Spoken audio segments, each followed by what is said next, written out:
En astrologie Exols, on dira que la phase équinoxiale est une phase de remise en question des clivages superstructurels comme la langue, comme la religion, comme les frontières.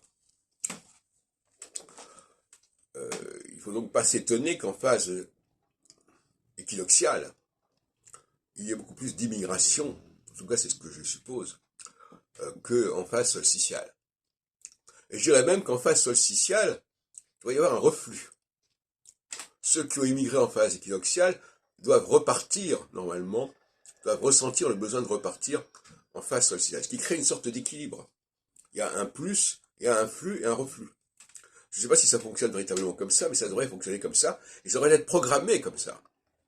On devrait y avoir une politique migratoire liée au cycle de Saturne.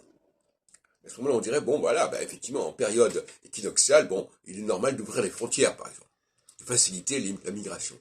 Mais, en période solsticiale, il est également normal de faciliter le retour. Hein, c'est dans les deux sens que ça doit se passer. Et de façon extrêmement précise, c'est-à-dire 7 ans, 7 ans, 7 ans. Phénomène de remigration, qui ne correspond pas à un fantasme politique, qui correspond à un besoin des personnes elles-mêmes.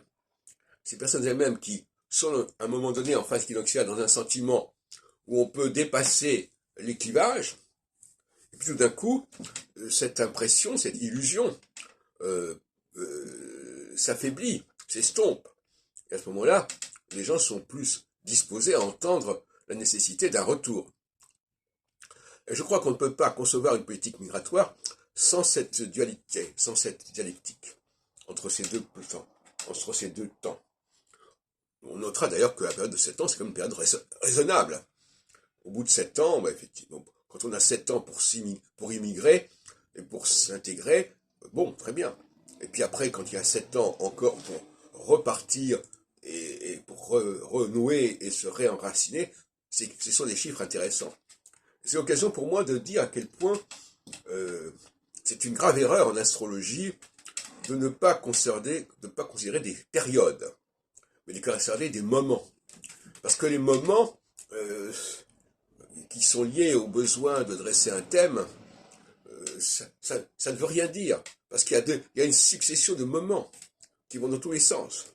Donc c'est une sorte de pointillisme du moment. Il y a un moment A, un moment B.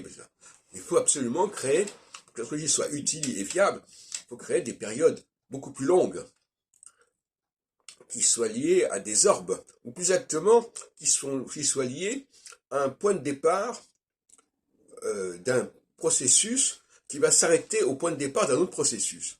Mais s'il y a trop de processus, ça ne veut plus rien dire. Donc il faut qu'il y ait un nombre très limité de processus pour qu'on puisse passer de l'un à l'autre. Si vous avez un nombre illimité de processus, ça ne veut plus rien dire. Et ce n'est pas valide, ce n'est pas viable.